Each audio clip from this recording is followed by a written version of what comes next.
Hello friends, तो जैसा कि हमने इसके पिछले एपिसोड में देखा कि सुयू वहाँ पर मोयांग के लिए अपना सैक्रिफाइस देने के लिए तैयार हो गया था। लेकिन इस बात की खबर जैसे ही मिस काइशी को लगती है, वो तुरंत ही उसको रोकने की कोशिश करने लगी थी। मगर इस सब का कोई भी फायदा नहीं हो रहा था। सुयू अपना डिसीजन ले चुका था।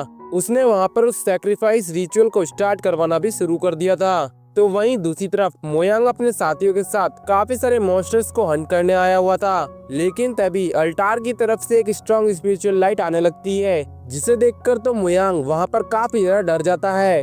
तो अब आगे आज के एपिसोड की स्टार्टिंग में हम उसी अल्टार का सीन देखते हैं, जहां पर सिटी लॉर्ड अपने साथियों के साथ सुयू का सैक्रिफाइस होते हुए देख रहा था। तो वहीं डाजू तो वहां पर सिटी लॉर्ड से कहने लगता है कि सिटी लॉर्ड, आखिरकार आपने ब्रदर सुयू को मना ही लिया। पता नहीं और कितनी ज्यादा पावर सुयू की बॉडी के अंदर है, क्योंकि काफी देर से ये अल्टार इसकी पावर को एब्जॉर्ब कर रहा है, मगर इसकी पावर्स तो खत्म होने का नाम ही नहीं ले रही। तो वहीं उन लोगों की ऐसी बात से तो वहाँ पर मिस काइसी को काफी घबराहट होने लगती है, और वो सिटी लॉर्ड से कहती है कि सिटी लॉर्ड, आप एक बार ध्यान से सोच लीजिए, सुयू आपका ही बेटा है, आप अपने बेटे के साथ ऐसा कैसे कर सकते हैं।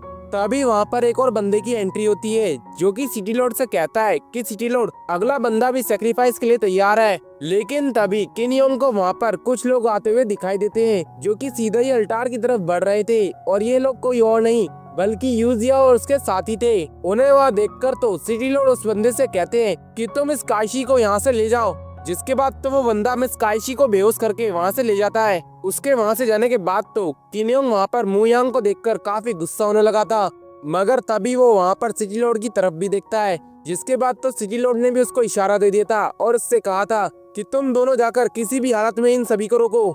जो सुनकर तो किन्योंग और डाजू दोनों ही वहाँ से निकल जाते हैं। तो वहीं दूसरी तरफ मोयांग जब अपने भाई की ऐसी हालत देखता है, तो वो तुरंत ही उसको बचाने के लिए आगे कूद पड़ता है, मगर तभी उस पर किसी ने अपने वेपन से अटैक कर दिया था, जिसकी वजह से वहाँ पर मोयांग के चेहरे पर एक कट लग जाता है। जो देखकर तो वहाँ पर किन्योंग कहता है कि देखो, यहाँ पर किसी को बचाने के लिए हीरो आ चुका है, लेकिन इस कहानी के अंदर तो हीरो खुद यहाँ पर काफी बड़ी मुसीबत के अंदर है। इसके बाद तो किन्योंग बड़ी तेजी से मुयांग से फाइट करने के लिए चला जाता है, जहाँ किन्योंग का साथ देने के लिए डाजो भी बीच में कूद पड़ता है। मगर मुयांग की कॉम्बैट पावर को हम अच्छी तरीके से जानते हैं, उसने बड़ी आसानी से उन दोनों को ही वहाँ से पीछे हटा दिया था। साथ ही उसने तो वहाँ पर किन्योंग की हालत खराब कर दी थी। इसके साथ ही वो किन्योंग को पकड़ते हुए कहने लगता है कि आखिर तुमने ऐसा क्यों किया। मगर उसकी ऐसी बात पर तो किन्योंग वहाँ पर हंसने लगता है और उससे कहता है, आज जब तुम्हारे ब्रदर की बारी आई तो तुम यहाँ पर काफी परेशान हो रहे हो, लेकिन जब तुमने मेरे अपने को मारा तब तुम्हें इस चीज का ख्याल नहीं आया। इसके बाद तो वहाँ पर मोयांग को कुछ याद आने लगता है।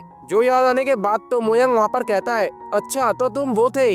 वो यहाँ पर ये सब कुछ कह ही रहा था कि तभी उसके पीछे से डाजू ने उस पर अटैक कर दिया था, लेकिन डाजू का अटैक उसको लग पाता इससे पहले ही यिंगजी ने उसको वहाँ पर पकड़ लिया था। वहीं दूसरी तरफ मोयांग को अपनी गलती का एहसास था, जिस वजह से वो वहाँ पर किन्योंग से इसके लिए माफी मांगने लगता है। लेकिन किन्योंग तो उसकी एक भी बात सुनने के लिए तैयार नहीं था। वो तो वहाँ पर कहता है कि तुम्हारी ये माफी मेरे किसी काम की नहीं है, मुझे तो यहाँ पर किसी की जान चाहिए, चाहे वो तुम्हारी हो या तुम्हारे ब्रदर की। आज चाहे यहाँ पर कुछ भी क्यों ना हो जाए, तुम्हारे और मेरे बीच में यहाँ पर कोई भी नहीं आएगा। इसके साथ ही उसने वहाँ पर अपने वेपन से अपने हाथ के अंदर एक कट लगा लिया था, जिसकी वजह से वहाँ पर उसकी पावर्स बढ़ने लगती है। इसके साथ ही वो उससे कहता है कि सबसे पहले तुम्हारी वजह से तुम्हारी माँ मर गई, और अब अगली बारी सुयू की है। ना जाने सुयू यहाँ पर जिंदा कैसे बच गया, जब उसके पैर वहाँ पर खराब हो चुके थे तो उसी वक्त उसे वहाँ पर मर जाना चाहिए था। इसके साथ ही वो वहाँ पर मोयांग पर अटैक करने के लिए बढ़ जाता है। तो वहीं दूसरी तरफ सिटी लॉर्ड तो वहाँ पर उस अल्टार की प्रोसेस को काफी तेज कर देते हैं। साथ ही साथ उन्होंने वहाँ पर एक डिफेंसिव फॉर्मेशन भी उसके चारों तरफ बना दिया था।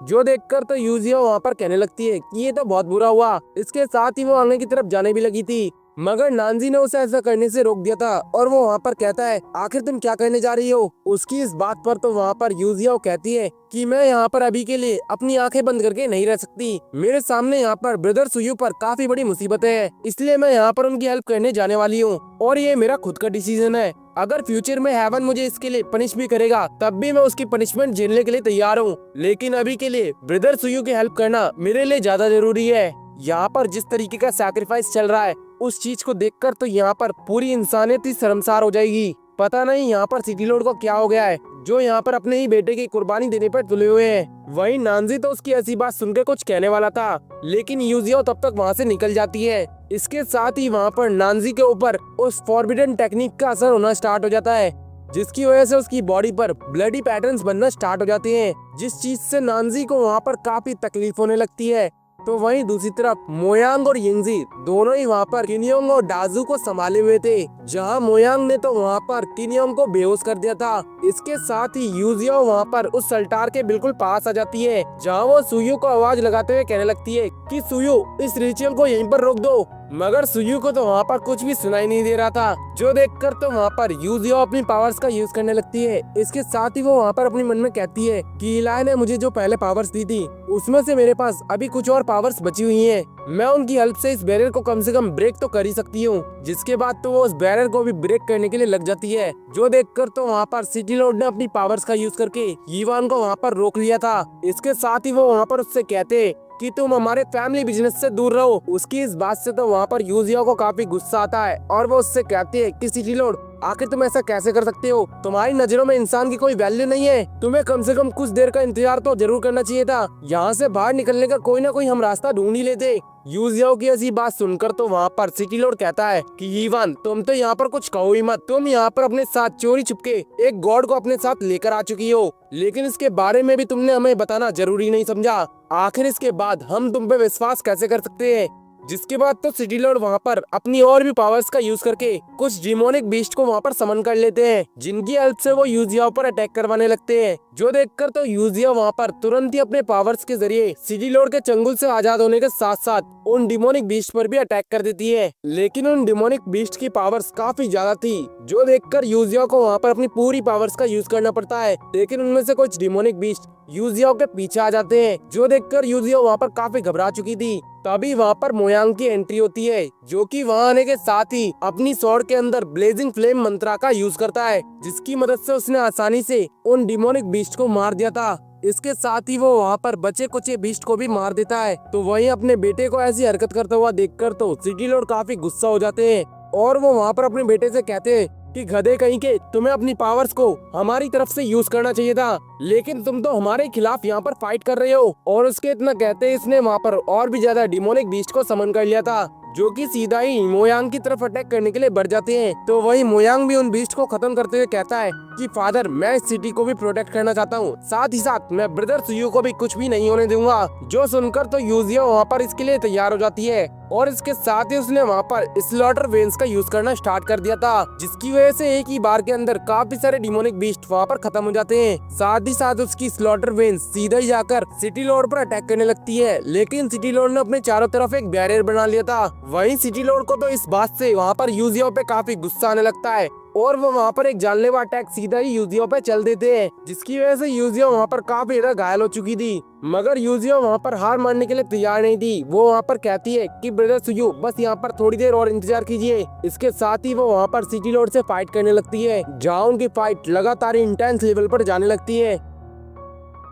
तो वहीं उस सिटी के कुछ लोग वहाँ पर यीवान को देखकर कहने लगते हैं कि लगता है यीवान यहाँ पर अपने पुराने रूप में वापस आ चुकी है। न जाने ये यहाँ पर आकर अब कौन सी बड़ी मुसीबत खड़ी करेगी। साथ ही साथ उसके पास खड़ी हुई लड़की कहने लगती है कि मुझे तो ये लग रहा है कि ब्रदर मोयांग भी यहाँ पर अपनी सिटी को नहीं बचाना चाहते, तभी तो वो वहाँ पर इस सैक्रिफाइस को होने से यहाँ पर रोकने आ गए। तो वहीं दूसरी तरफ मोयांग तो वहाँ पर अपने फादर की पावर्स को महसूस करके कहने लगता है आखिर क्यों न जाने उनकी पावर्स मुझे काफी अलग लग रही हैं। उसकी इस बात पर तो यूजियो उससे कहती है आखिर तुम कहना क्या चाहते हो। जो सुनकर तो मोयांग वहाँ पर कहता है इन्हें देखकर तो ऐसा लगता है कि जैसे इनकी बॉडी के ऊपर किसी ने कब्जा कर लिया है। तो वहीं दूसरी तरफ सिटी लॉर्ड के हाथों में हम एक अंगूठी को देखते हैं और शायद इसी रिंग की वजह से सिटी लॉर्ड यहाँ पर करप्ट हो चुके हैं, जिसके बाद वो उस रिंग की पावर्स का यूज करके और भी ज्यादा स्ट्रॉन्ग डिमोनिक क्रिएचर्स को वहाँ पर बुलाने लगते हैं। जो देखकर तो वहाँ पर मोयांग कहता है कि लगता है ये इस तरीके से खत्म नहीं होगा। यीवान तुम जाकर मेरे भाई को यहाँ पर छुड़ाओ, तब तक मैं अपने फादर को संभालता हूँ। जो सुनकर तो यूजियो वहाँ पर कहती है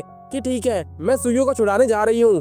तो वहीं दूसरी तरफ यिंगजी ने तो वहाँ पर डाजू को भी हरा दिया था, लेकिन सिटी लॉर्ड ने तो वहाँ पर कुछ डिमोनिक क्रिएचर्स को हीवान की तरफ अटैक करने के लिए भेज दिया था, जो देखकर तो यिंगजी वहाँ पर काफी डर जाता है और हीवान से कहता है कि हीवान अपने पीछे देखो। तो वहीं यूजियाओ तो वहाँ पर उस फॉर्मेशन को तोड़ने में लगी हुई थी। इसके साथ ही वो वहाँ पर कहने लगती है कि मैं यहाँ से पीछे हट भी नहीं सकती, अगर मैंने ऐसा किया तो मेरी यहाँ पर सारी की सारी मेहनत बर्बाद हो जाएगी। लेकिन वो क्रिएचर्स तो बड़ी तेजी से यूजियाओ की तरफ बढ़ने लगते हैं। तभी वहाँ पर यिंगजी बीच में आ जाता है, जो कि उन क्रिएचर्स को वहाँ पर खत्म कर देता है और वो वहाँ पर यूजियाओ से कहता है कि तुम अपने काम को जारी रखो, तब तक मैं इन क्रिएचर्स को रोकने की कोशिश करता हूँ। तो वहीं दूसरी तरफ मोयांग तो अपने फादर से फाइट कर रहा था, जहाँ उसके फादर उससे कहते हैं आखिर तुम किसी आउटसाइडर की बातों में कैसे आ सकते हो, तुम्हें तो यहाँ पर हमारे साथ होना चाहिए था, अगर तुम ऐसा नहीं करते हो तो तुम इसके लिए मुझे ब्लेम मत करना। इसके साथ ही उसने वहाँ पर मोयांग को पीछे हटा दिया था, जो देखकर तो मोयांग उससे कहता है मुझे तो लगता है कि तुम मेरे फादर ही नहीं हो, और आखिर तुम्हारी ये लास्ट वाली लाइन का कहने का क्या मतलब था। जिस पर तो उसके फादर उससे कहते हैं ये बात तुम जल्दी समझ जाओगे। तो वहीं दूसरी तरफ यूजियाओ ने सक्सेसफुली उस फॉर्मेशन को तोड़ दिया था, जिसके बाद वो सुयू को बचाने के लिए भी आगे बढ़ जाती है, लेकिन उस जगह पर एक और हिडन फॉर्मेशन बिछा हुआ था, जिस वजह से यूजियाओ उस फॉर्मेशन के अंदर फंस जाती है और जमीन से कुछ स्पिरिट सैंड आकर यूजियाओ को उसके अंदर ले जाते हैं, जो देखकर तो यिंगजी वहाँ पर हीवान के लिए काफी परेशान हो गया था। तो वहीं दूसरी तरफ नानजी ने जो स्केपिंग तिलिस्मान यूजियाओ को दिया था वो वहाँ पर अचानक से ही डिस्ट्रॉय हो गया था, जो महसूस करके तो वहाँ पर नानजी हीवान के लिए काफी परेशान हो गया था। इसके बाद सीन शिफ्ट होकर मिस काइशी पर आता है, जो कि वहाँ पर हाउस में आते हुए अपने आसपास की जगह को चेक करती है, जिससे उन्हें जानने के लिए मिलता है कि वो तो यहाँ पर प्रिजन के अंदर है, इसलिए अब उनके पास कोई और रास्ता नहीं बचता, जिसकी वजह से वो वहाँ पर अपनी लाइट पर्ल्स का यूज करने लगती है। और ये सीन दिखाते ये एपिसोड यहीं पर खत्म हो जाता है। अगर आपको मेरी एक्सप्लेनेशन पसंद आई हो तो वीडियो को लाइक करके चैनल को सब्सक्राइब करना मत भूलेगा। मिलता है इसकी नेक्स्ट वीडियो में।